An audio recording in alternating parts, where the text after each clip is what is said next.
अब हमारा next topic आ जाता है resistance in series and parallel. पहले हम बात करते हैं रेजिस्टेंस इन सीरीज की। अब ये हमने फर्स्ट चैप्टर में भी पढ़ा है। सीरीज टर्म क्या होती है? सीरीज होता है एंड टू एंड अटैचमेंट। जैसे अगर अब 3 बच्चे हैं, एक बच्चे ने दूसरे का हाथ पकड़ा है, उसका दूसरा हाथ तीसरे बच्चे ने पकड़ा है और तीसरे बच्चे का दूसरा हाथ पहले बच्चे ने पकड़ा है। मीन्स एक जहाँ ख़त्म होता है दूसरा वहीं से शुरू कर देंगे। अब हम क्या करते हैं, सीरीज क्या होता है? End to end attachment. जैसे अगर ये 3 तारे हैं, ये एक वायर है, ये दूसरी वायर है और ये तीसरी वायर है। इन तीनों वायर्स को सीरीज में जोड़ना है। अगर सीरीज में जोड़ना है तो इसका ये एंड ऐसे ही रहेगा, इसको इसके साथ जोड़ देंगे, जहाँ ये ख़त्म हुआ दूसरा वहीं से शुरू हो गया। ये यहाँ सेकंड वाला जहाँ ख़त्म हुआ तीसरा वहीं से शुरू हो गया और तीसरा जहाँ ख़त्म होता है वो पहले के साथ ज्वाइन कर लेता है, हाथ मिला लेते हैं। इसे बोलते हैं सीरीज कॉम्बिनेशन, सीरीज अटैचमेंट। इसे बोलते हैं एक दूसरे के साथ हाथ मिला के चलना या एंड टू एंड अटैचमेंट। ये हो गया सीरीज अटैचमेंट। अब बोली जाता है कि अगर रेजिस्टेंस, बहुत सारे रेजिस्टर्स सीरीज में जोड़े जाएं तो आपकी टोटल रेजिस्टेंस क्या होगी? तो आपको जनरल फॉर्मूला पता है, V is equals to I R. General formula क्या है? V is equals to I R. अब इसे चेक करते हैं। V is equals to I R से हम क्या लेते हैं? हम पहले 3 रेजिस्टर लेते हैं। ये एक रेजिस्टर आ गया, ये दूसरा रेजिस्टर आ गया, ये तीसरा रेजिस्टर आ गया। ये रखते हैं R1, R2, R3। ये 3 रेजिस्टर्स दिख रहे हैं। इसे एक बैटरी के साथ जोड़ देते हैं जिसकी वोल्टेज कितनी है? V। इधर से कितनी करंट गई? I और वापस में कितनी आई? I। ये पॉजिटिव एंड है, ये नेगेटिव एंड है। ये सीरीज अटैचमेंट हो गई। अब पूछी जाती है इस सर्किट की ओवरऑल रेजिस्टेंस बताओ। आपने याद रखा था सीरीज में क्या चीज़ सेम रहती है? In series current remain same,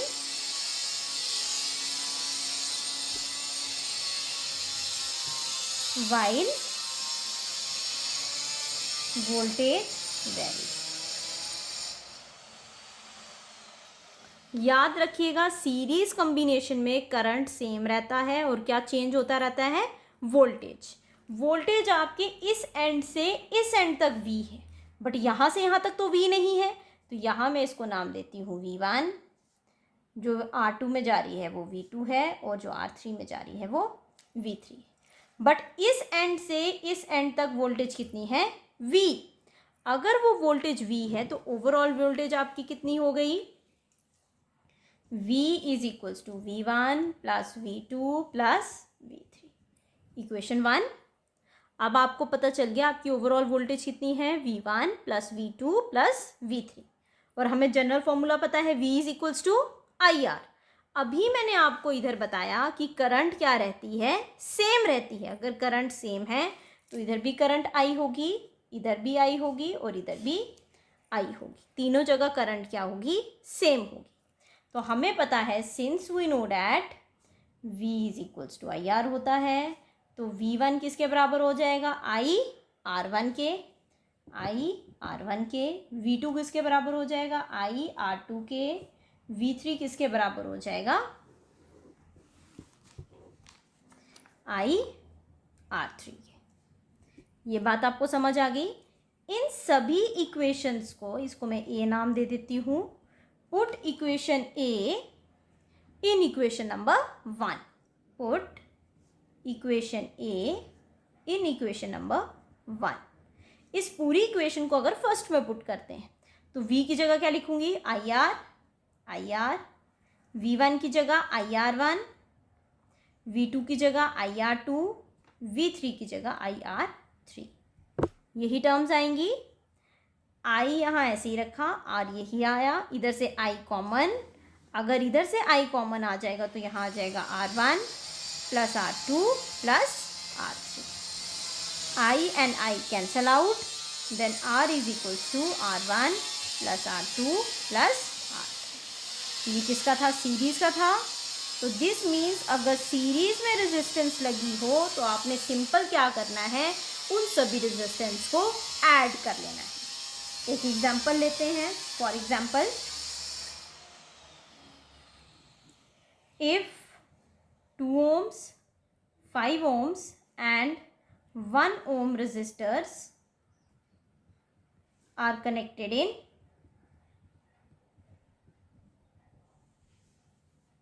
series, then find total resistance.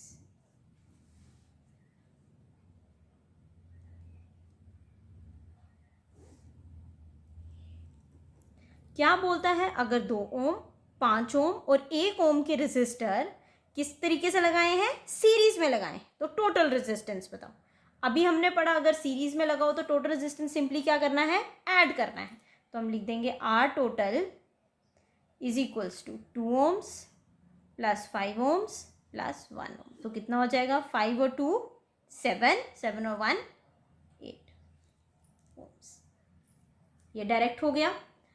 अब आपका आ जाता है, ये तो हमने पढ़ा सीरीज में, बट सीरीज में एक चीज हमेशा याद रखिएगा, क्या चीज सेम रहती है, करंट सेम रहता है और वोल्टेज चेंज होती रहती है। किसमें, सीरीज में।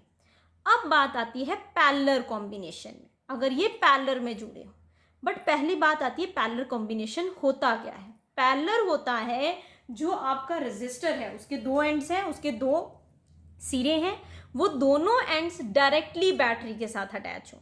जैसे अगर आपका एक स्विच बोर्ड है, उसके अंदर जो प्लग होता है, जहाँ प्लग इंसर्ट करते हैं, सभी प्लग्स अगर हम वहीं लगाएं, तब उस टाइप के कॉम्बिनेशन को हम बोलते हैं पैरेलल कॉम्बिनेशन। और पैरेलल कॉम्बिनेशन का ये नोट उल्टा है इससे, उसमें करंट चेंज करेगी और वोल्टेज सेम रहेगी। अगेन बोल रही हूँ, सीरीज में करंट सेम रहती है, वोल्टेज चेंज होती रहती है। पैरेलल कॉम्बिनेशन में करंट चेंज होती रहती है, वोल्टेज सेम रहती है। अब ज़रा मैं आपको थोड़ा सा पैरेलल कॉम्बिनेशन दिखा देती हूँ। रेजिस्टेंस इन पैरेलल,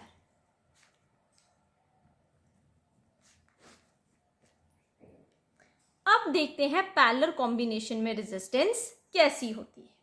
ये एक रेजिस्टर आ गया आपका, ये दूसरा रेजिस्टर आ गया और ये तीसरा रेजिस्टर, मैं R1 नाम देती हूँ, इसे R2 और इसे R3। ये 3 रेजिस्टर आ गए। ये डायरेक्टली किसके साथ अटैच होंगे, आपके बैटरी के साथ। ये बैटरी का पॉजिटिव और ये नेगेटिव। इस बैटरी की वोल्टेज कितनी है, V। अभी बोला पैरेलल कॉम्बिनेशन में voltage remains same but current varies। Again बोल रही हूँ, क्या होता है, वोल्टेज सेम रहती है और करंट चेंज होती रहती है। किसमें, पैरेलल कॉम्बिनेशन। ये बिल्कुल उल्टा है किससे, सीरीज कॉम्बिनेशन। अब पैरेलल कॉम्बिनेशन क्या है, अगर मैं ये 2 रेजिस्टर भूल जाऊं, ऊपर वाले 2, तो देखो R3 डायरेक्टली बैटरी के साथ अटैच है। अगर मैं R3 को भूल जाऊं तो R2 देखो, आप यहां से डायरेक्टली बैटरी के साथ अटैच है। अगर इन दोनों को भूल जाऊं तो R1 डायरेक्टली बैटरी के साथ अटैच है। इस टाइप के कॉम्बिनेशन को हम बोलते हैं पैरेलल कॉम्बिनेशन। अब अगर इस बैटरी में से करंट I फ्लो कर रहा है, तो इस पॉइंट पर आके A एंड और इस पॉइंट को B एंड बोलते हैं। A पॉइंट पर आके करंट बाइफरकेट हो जाएगी, टूट जाएगी 3 हिस्सों में। यहाँ इसका कोई हिस्सा I1 चला जाएगा, यहाँ कुछ I2 चला जाएगा और यहाँ कुछ I3 चला जाएगा। यहाँ अगेन I1 जाके यहाँ I1 ही आएगा, यहाँ से I2 आ रहा है और यहाँ से I3। अगेन ये तीनों मिलेंगे। I से टूट कर बना था I1, I2, I3। Again B point पर I1, I2, I3 अगेन मिल रहे हैं, तो अगेन क्या बना देंगे, I। तो हमें यहाँ डायग्राम से पता चला I किसके बराबर है, I1 plus I2 plus I3। ये चीज़ क्लियर हो गई। This is equation first. हमें पता है V is equals to IR होता है, तो I is equals to V upon R होगा। This is equation second. V is equals to IR, then I is equals to V upon R होगा। अब हम सभी करंट्स की वैल्यू निकालते हैं। जैसे पहले वाले में करंट क्या है, I1, रेजिस्टेंस क्या है, R1, और वोल्टेज कितनी होगी, V। क्यों वोल्टेज V होगी,